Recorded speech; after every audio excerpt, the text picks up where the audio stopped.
Please have your attention. We're going to start the meeting. Thanks. I don't know if he's coming. Let's see.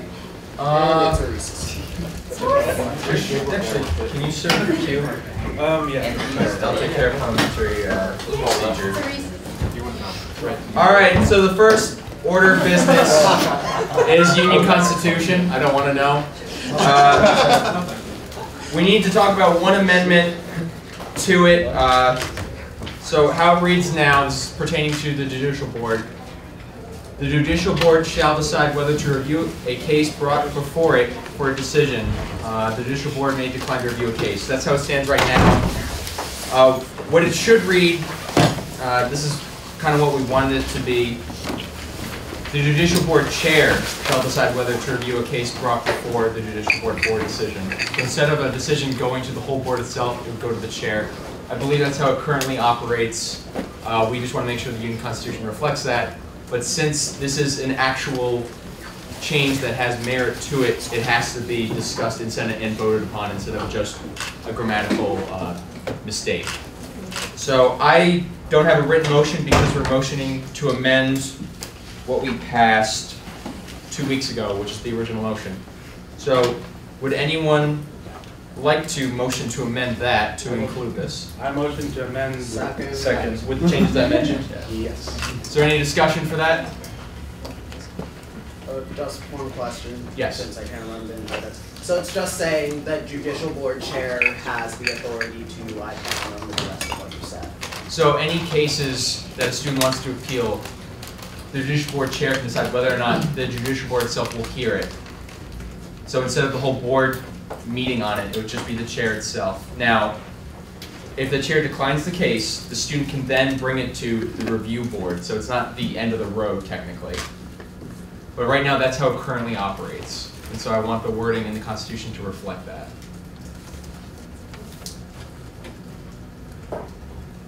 Any other discussion points? All those in favor?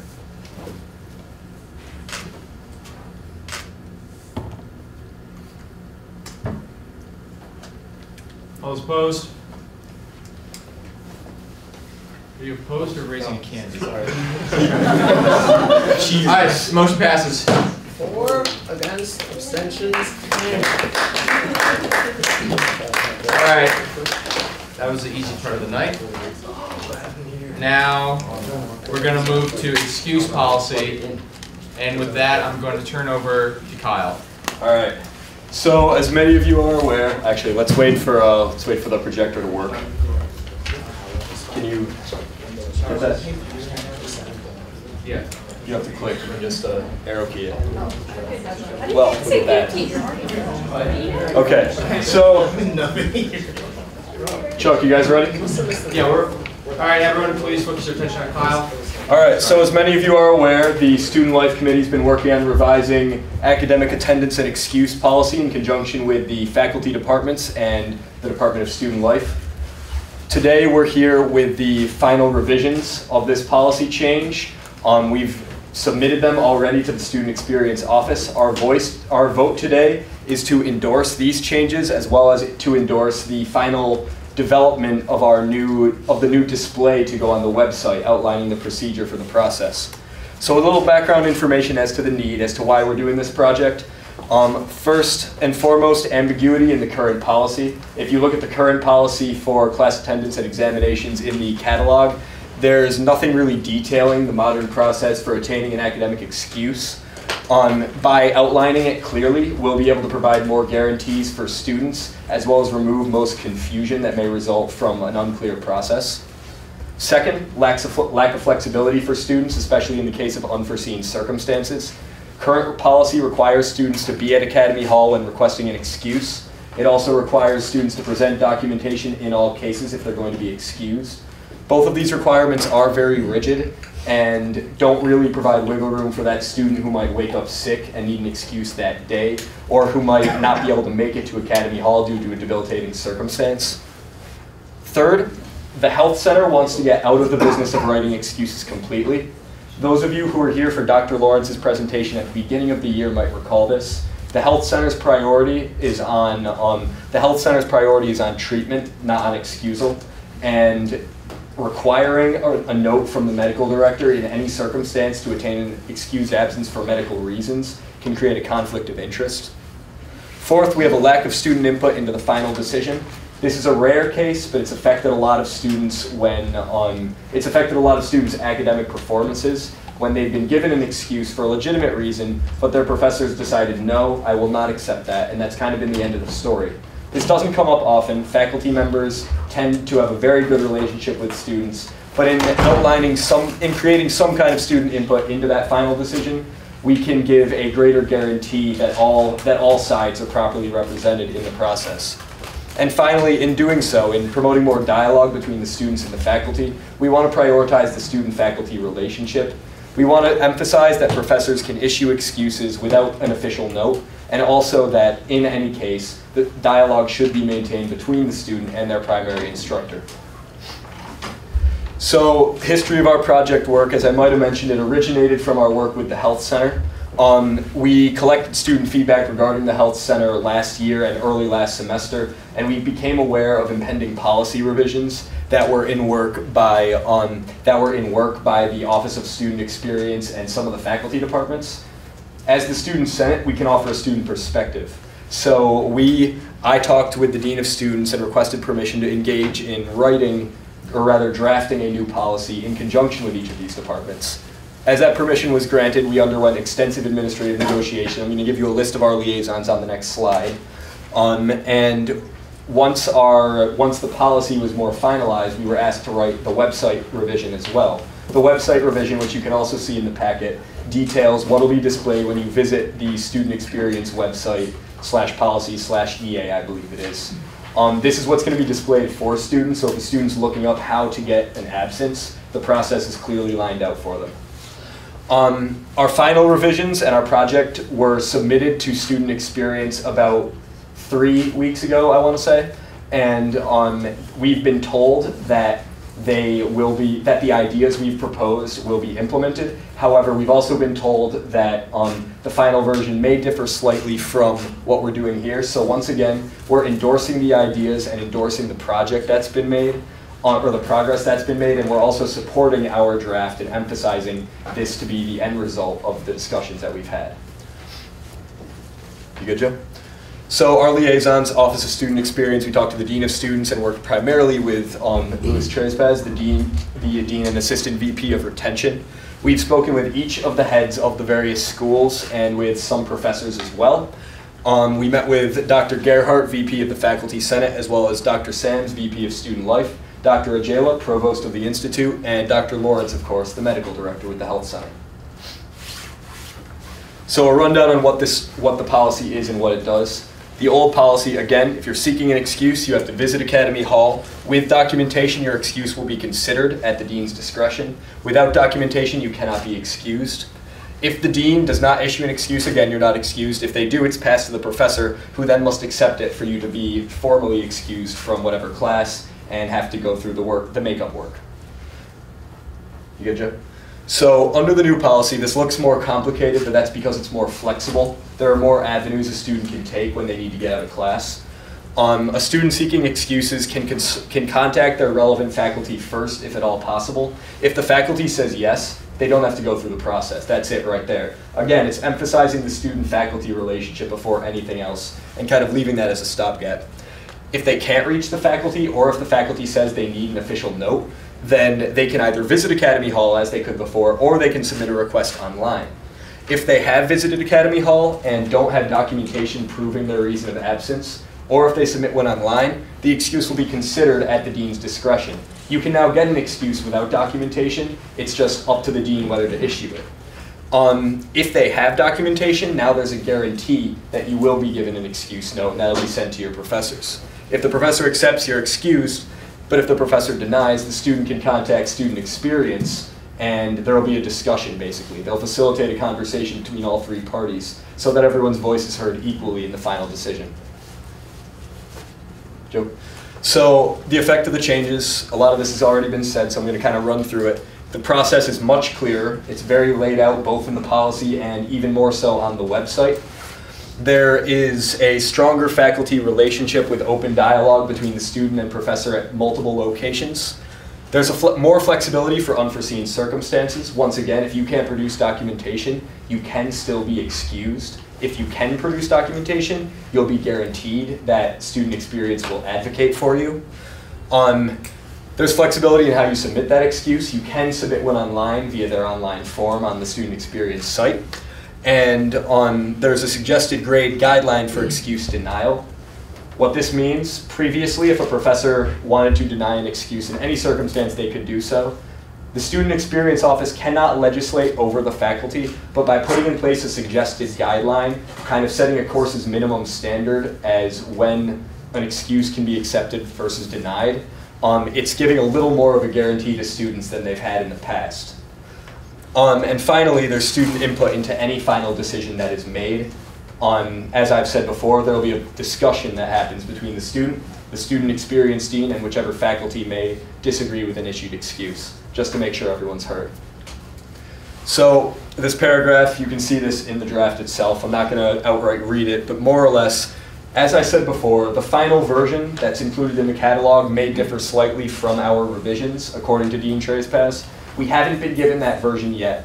And as the Student Senate's role is, of course, not to set administrative policy, just to propose changes, what we're doing here is simply formalizing our acceptance of the negotiation process that's occurred so far.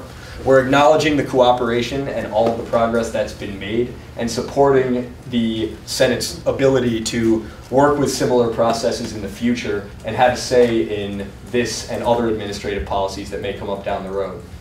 Just to be clear, we've kind of put our foot in the door with this policy. This is something the Senate's never had a say in before. So having been able to enter these negotiations this year is a bit of a breakthrough.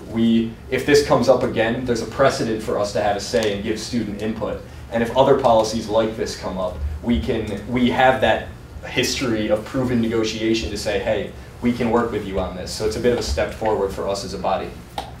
So I just want to quickly thank the Student Life Committee. A lot of you were in the committee, so I'm not going to list all of you, but I want to especially thank Joe. As a first-year senator, he chaired the subcommittee responsible for this project and really put in a great effort.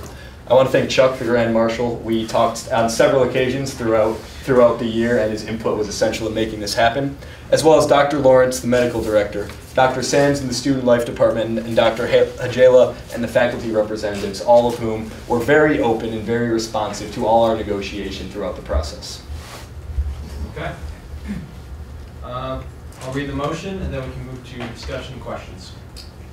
So the Rensselaer Union, 44th Student Senate. Whereas the Student Senate recognizes student needs for a clear policy, outlining the modern procedure for obtaining an excused absence. Whereas students and faculty have expressed the need for flexibility, supporting the rights of faculty members and providing student input into the excuse process. Whereas the Student Senate promotes strengthened bonds of trust, acknowledges the primacy of student-faculty relationship, and supports the importance of maintaining integrity throughout the academic process. Whereas the Student Senate acknowledges the collaborative efforts of students, faculty, and staff in updating relevant policy and procedure in accordance with expressed need, endorses the revision of the academic attendance and examinations, an updated description of the excused absence policy prepared for the Student Experience website as negotiated by the Senate Student Life Committee, representatives of the Rensselaer Faculty and Division of Student Life. So moved by the Student Life Committee, presented by Kyle. All right. So moving to discussion points. Does anyone have anything they'd like to talk about with the actual update itself? Are we doing queue or just open? We'll keep it open for now. Okay. So the page that says the revision, class attendance, and examinations. Yes. It goes on the second page of the paragraph about a religious circumstance where you would miss classes. Mm-hmm. There was a difference between the old one and the new one, that the old one stated regarding absence from classes or laboratories, but this one only says classes. Does that mean that labs and test blocks are excluded? Why was that change made? We weren't aware of any change that was made in that regard. I'll bring it up to Dean Louis Trespaz. Basically, this paragraph is outside our control. It's an institute policy to set aside religious occasions on a separate level. If there's any case in which it seems religious circumstances are not being exempt, we'll make sure that the students in that circumstance are advocated for. Chances are it's most likely an oversight. Yeah, but I agree with that. That's wording that I also would like to see included, so I imagine Kyle and his committee will get in contact and make sure that's updated. But Definitely. That's something I imagine they just forgot to put in, because a religious exception pretty much will get you excused from everything. So. It's almost beyond institute policy. It's almost at the level of law. Other questions? So say if the student senate were to implement this policy, like, or pass it or whatever you guys do today, what's in between that would get this policy, like, as RPI? You know what I mean? Like, what's the steps to take before it gets implemented? Well, just to be clear again, the Senate does not implement Rensselaer policy. What we do is offer a student voice in any policy changes that are made. This policy has already been submitted to Dean Trespaz and the Student Experience Office, and they're already working to put it into the catalog. By voting to endorse it today, we're showing our support and really pushing to take a step forward where the Student Senate can negotiate if this policy ever comes up again, and students can continue to have a voice in changes that are made. So we're basically voicing our support for the changes that are being made. Ultimately, the decision for changes is at the administrative level. What we can do, of course, is check in and make sure that they happen, you know, as the final catalog is decided before next semester. Yeah, just to go off of that, like Kyle said, we can't create Rensselaer policy. We can create policies for ourselves to govern. But in terms of this is more of a Senate seeing a problem and starting the communication with the Institute so that they can fix it. So by updating it, we're finishing the loop that we started essentially. It was like, hey, we saw this problem, we'd like you to fix it, we'd like to help you fix it, and we're happy with the changes that we worked on together. That's essentially what's happening with this. Anything else? Other questions? Welcome to the floor, Jacob. I just have one more question. Yeah. You mentioned like that there's going to be a website with a simplified version of the policy. What exactly are you going to put that flow chart up, or what do you plan on? The website's detailed in the report that went out to the Student Life Committee as well as the entire Student Senate, so check it out there. Yeah, slide down. Shoshana? The process for sending in excuses online, what part of the student experience will deal with that? Like, what administrator will look at that regularly? Like, is there a time perhaps? They already have a process for submitting policy feedback or requests via their website. That same process is going to be used to process those kind of excuse requests. They'll be forwarded to the relevant class deans who would be looking at them anyways. Other questions? Concerns? Seeing none, we'll move to vote. All those in favor? Keep them up.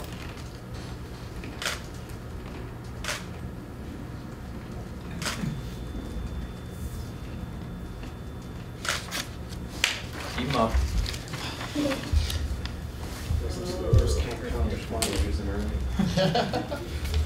Okay, all those opposed? Motion passes 18-0.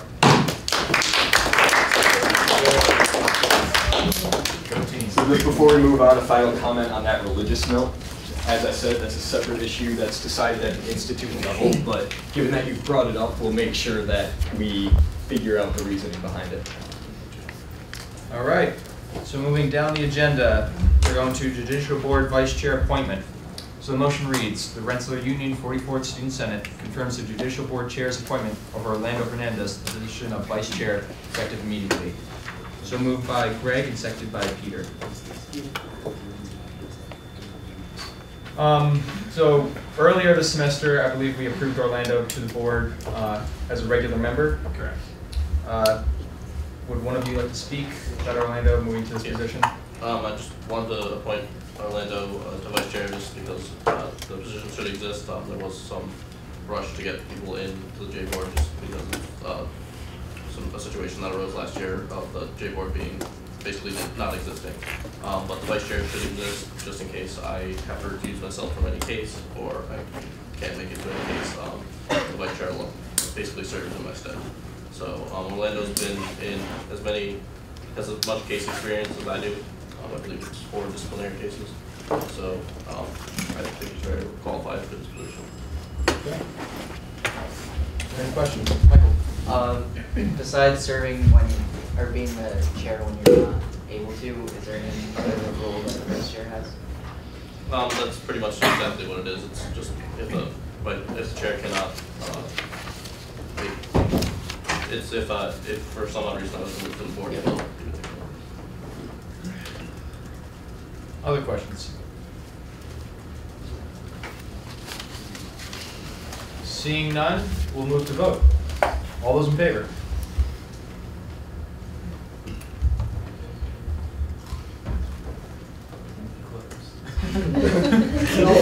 All those opposed? Yo, if you write me up now, this Motion passes 18-0.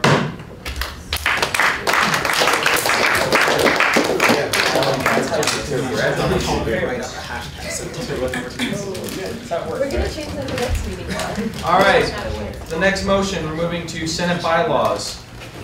This will be one of 2 changes. The other one will probably be the next meeting.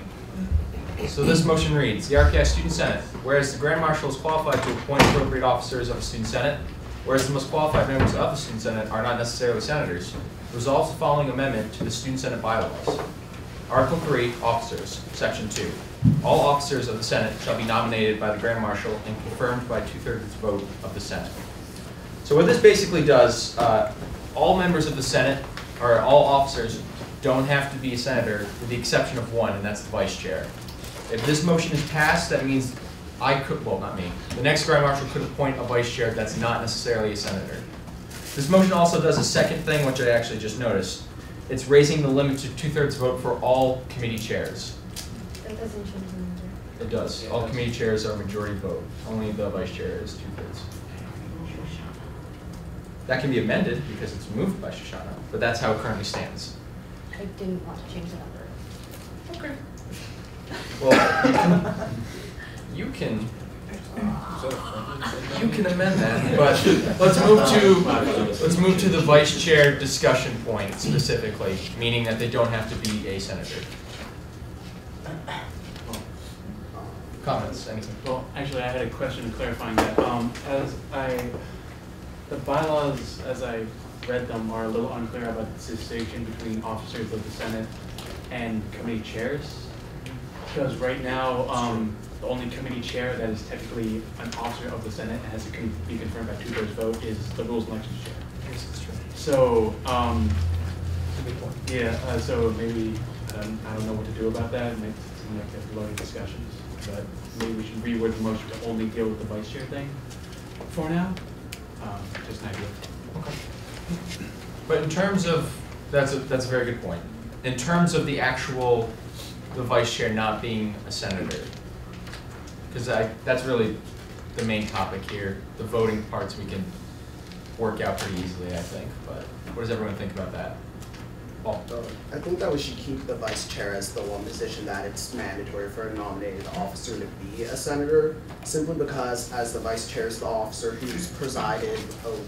who would be presiding in the event that the Grand Marshal isn't there. I don't think it really makes sense for somebody who's just nominated by the Grand Marshal and not voted on by anybody in the student body other than 20 people to be the presiding officer of the Senate for potentially an indefinite period of time, rather than, and sort of that also creates the implication that that person is more qualified than all of the senators who are seated in the room who are elected by the student body. Okay. I believe is next on the queue. Yeah, be aware that the only order of business for a vice chair who's stepping in as acting Grand Marshal is to call a meeting at which the next Grand Marshal will be elected. That is his only responsibility in that position. He may be appointed as the next Grand Marshal at that meeting, but only if he's a voting senator. The secession procedure requires you to be a voting member of the Senate if you're going to take on the Grand Marshal role following a secession meeting. So the only role of that vice chair in that situation would be to preside over the meeting at which the next GM is picked, a position for which he's not eligible. Oh, Michael. I was just gonna say something along those lines, and also like the president of the U.S. like he chooses his own cabinet. Like we don't vote on the members. The vice like president. Besides the vice president, which is a different role than the vice chair of the Senate. Like the cabinet, like the secretaries, all that is appointed by the president. So it's a little bit different, I think. I'm next on the queue. I just wanted to clarify something Kyle mentioned. That's not the only responsibility of a vice chair in the event of the absence of a grand marshal or, removal. The vice chair actually assumes all the duties of grand marshal without holding the office until a new grand marshal can be appointed. That can be a long time if, say, the Senate weren't able to get quorum to hold a meeting to execute the succession procedures. So, not really as part of an opinion, but just something to keep in mind. And just Hold on. Paul. I wasn't referring to a meeting where we're talking about who's succeeding, when somebody's being named to succeed to the grand marshalship. It's sort of like in the event that Chuck isn't at a meeting and the meeting was called, Greg would be the person running it since Greg is the vice chair. And it's sort of the idea that the person who would be running a meeting at a given point in time, or the most senior officer on the floor, I feel should be somebody who is voted on by not just the Senate. And also in terms of the order of precedence or who's running things, if the president is gone, it goes to the vice president, voted upon, speaker of the House, voted upon, president pro tempore of the Senate, voted upon, before the Secretary of State nominated. Sean. So this motion would just add flexibility to the GM's cabinet. Obviously, a lot of our cabinet positions this year are senators, and I don't think that would necessarily change. This would open it up, say, if a GM wanted to pick someone who couldn't be elected for whatever reason. Like if you imagine a scenario where they thought that their GM candidate that they were running against was also very qualified. If they're running for GM but lost and they couldn't be GM, but that doesn't mean they couldn't step in and be vice chair and be equally qualified. Like there are reasons people don't win elections, and just because you don't win an election doesn't mean you aren't qualified for a position. Greg. I was just going to ask on the subject of the vice chair's duties when the grand marshal is no longer present. Does what you say hold true for both the new and old constitutions, or just the new one, or just the old? Sorry, could you repeat that? What you just said, enumerating more or less the vice chair's duties in the absence of a grand marshal? It doesn't matter old to new because the new constitution and old both say that if they're removed, the Senate bylaws dictate how That's done. it's done. Thank you. Charles. One thing, according to our current bylaws, the vice chair, even if they're not a senator, so say if I was just removed right now, if Greg wasn't a senator, no matter what, Greg can't become the grand marshal because he's not a voting member of the Senate. So just to address one concern, if someone had that, no matter what, they can, according to our bylaws as they stand. But another point, I originally thought in the beginning of the year, 2 years ago, that the vice chair has to be a senator. And I maintained that position while I was the vice chair for 2 GMs. But in all reality, you just need someone to be your chief of staff. Whether they're a senator or not, in my opinion, doesn't really matter. Greg's been doing a great job going around to different committees. The GM just needs someone who they can trust to go around to these different committees or to handle any work that they give them. Now that changes from year to year. This year, I've been around Senate for quite a while, so Greg is experienced actually, so this example doesn't apply, but I don't necessarily need someone who is experienced with Senate, but that's not always the case. I think it does open up an avenue of flexibility that would be refreshing to really pick your own cabinet that will determine whether or not your administration is successful or not. So I think there is some merit, actually think there's a lot of merit to this amendment personally. Next one. I just wanted to ask, did you say that even if, so say you removed Greg, couldn't become GM if he wasn't a voting member, I changed this. If he wasn't a voting member, he couldn't become vice chair or couldn't become grand marshal. Right. Yeah. Okay.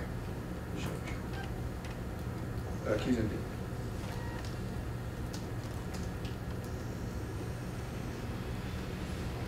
other questions, comments? Seeing none, we'll move to vote. A yes for this would mean the vice chair can be anyone. They don't have to be a senator. So, well, they have to be a student. Okay, fair. So they don't necessarily have to be a senator. That's a yes. Yes. Can you read it again? Yes. The Archive Student Senate. Whereas the Grand Marshal is qualified to appoint appropriate officers of the Student Senate, whereas the most qualified members of the Student Senate are not necessarily senators, resolves the following amendment to the Student Senate Bylaws. Article 3, Officers, Section 2. All officers of the Senate shall be nominated by the Grand Marshal and confirmed by 2/3 vote of the Senate. So moved by Shoshana and seconded by Marcus. Just, two quick questions. You wrote the, I'm just curious as to the impetus for writing the second whereas the most qualified members are not. I'm just wondering, what were your thoughts? So the original phrasing was exactly that amendment plus the phrase, all members of the cabinet except for the vice chair may not necessarily be senators. Okay, I got So you. I was using the original phrasing arguing against that phrase. Okay. That was from the bylaws as they are now. Second thing, thank you for using resolves in the statement of action because that's how it works. You're welcome. And that's why Frank is the parliamentarian. All right. For the motion, any other questions? All right. All those in favor?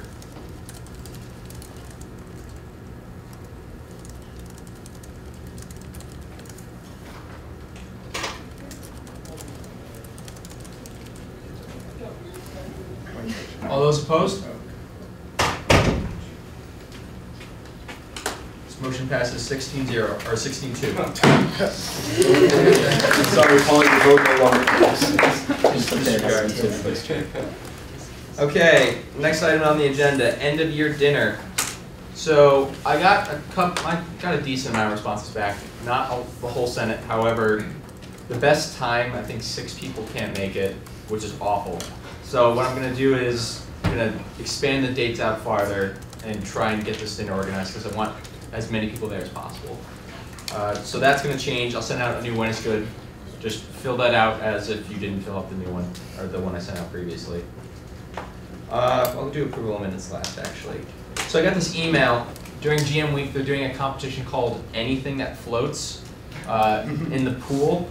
Basically, if you want to form a team and build some kind of structure from anything, it could be really cheap cardboard just covered in tape, and you have to get it from one end of the pool to the other side, and it has to stay afloat. One person in the float itself.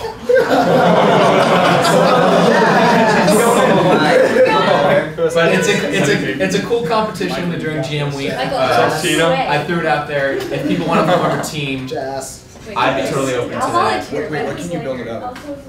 Anything that floats. Really, anything. Could you build it out of a boat? I mean, if you want to spend that much money, it has to fit in the No, someone actually did build a boat. There's a picture of a wooden boat. I'm saying, could you build it Yeah, out it's like of people have like really cool makeshift paddles. It's like pretty cool. I think that'd be against the sport. Who would be interested in doing something like this? If this isn't a huge commitment, you're just like, if you're kind of interested. I'll volunteer to go with the boat. I'll do it. Okay. I'll probably send out a reminder about that. Let's see if we want to build a float or do something fun. Could people pass the minutes back to me? I want to see if there's any changes.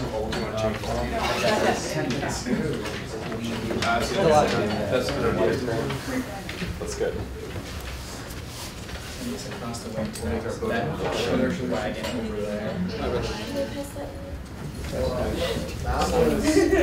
Some words were chosen.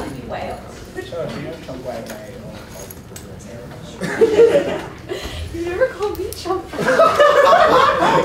Words I never thought I would. Alright, so I have 2 changes to the minutes. One was changing the word bill to proposal under Tina's report. I don't see an issue with that. And another one is under Senate communications.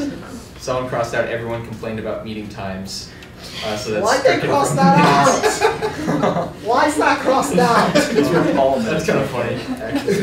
All right. No. So those are the two No. changes made. I'm sorry. So all those in favor of the changes? All those opposed? Okay, they pass. All right.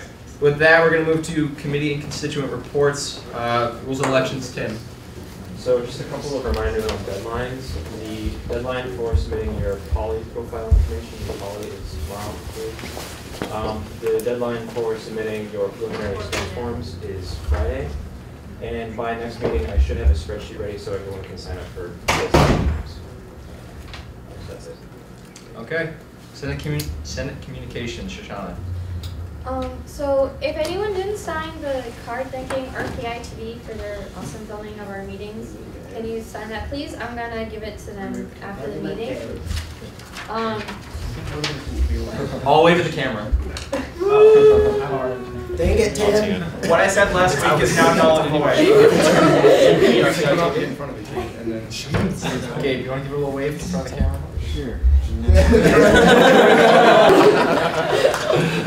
That's gonna make a nice e-card. All right, Shoshana. So last week, Communications worked on a summary about the Union Constitution changes that would be available to students at the poll sites when they vote on the changes. That has been finished up and it's now fresh and clean on the new poster board outside the student government suite. As soon as the revision to the amendment passes, then I'll also have copies of the entire document in case people want that too. This week we're going to work on the rest of the documentation for committees and the general body meetings. Okay.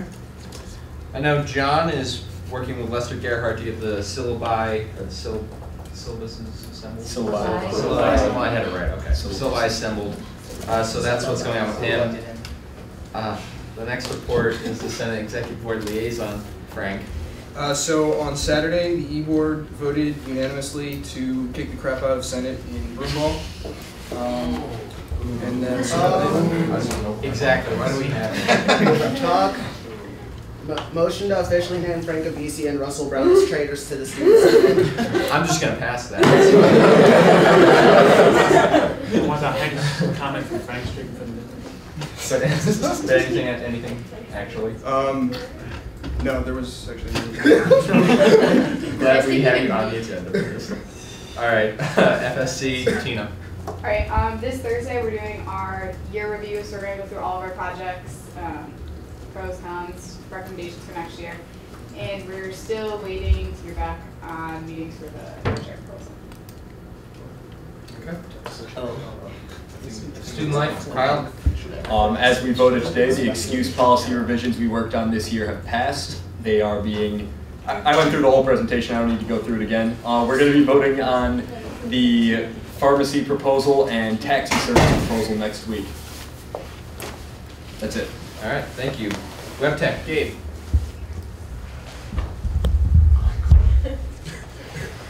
Hi everyone. This week we worked on updating the elections website. Everything is all set for GM week, so the nominations are coming in and everything.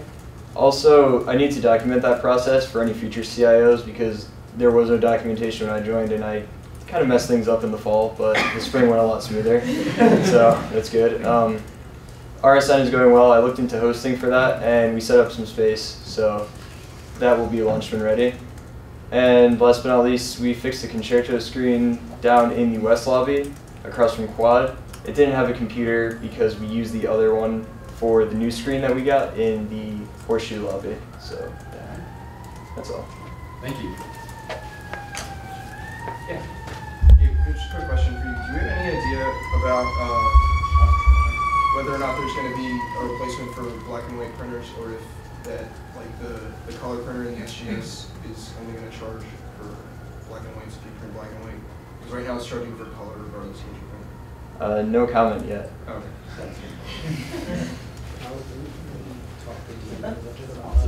All right. We'll go to IFC now. James. Greek senators going up for a vote next week. Oh. Yeah. That's it. Do you know anything for Panhandle? I don't know much. Okay.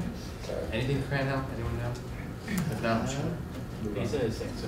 yeah, I Lisa know we said. has well. RPS Got Talent tomorrow, and or I might have mixed it up. And then they're also doing K-pop sales in West Bobby. Thank you. Communication. I like it.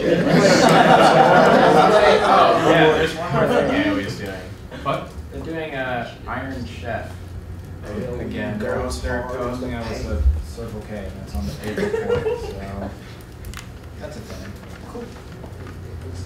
All right. Graduate Council. Same thing as last week, we have a meeting coming up with Dr. Sams regarding the class initiative for the graduate body. 2 more events, we have a movie night and a pub games night coming up.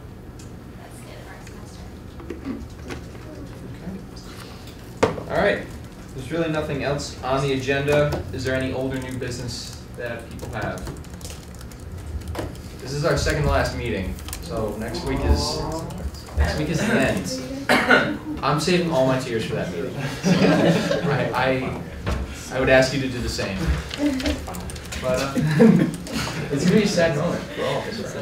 Next week, Next week's the last meeting. is it 2 hours? It's gonna be 2 hours no matter what. The big finale. Well, it's gonna start at 6. It's gonna be start at 6 no matter what. All right. Any other business? Otherwise, I'm just gonna close the meeting. All right. Meeting adjourned. Thank you.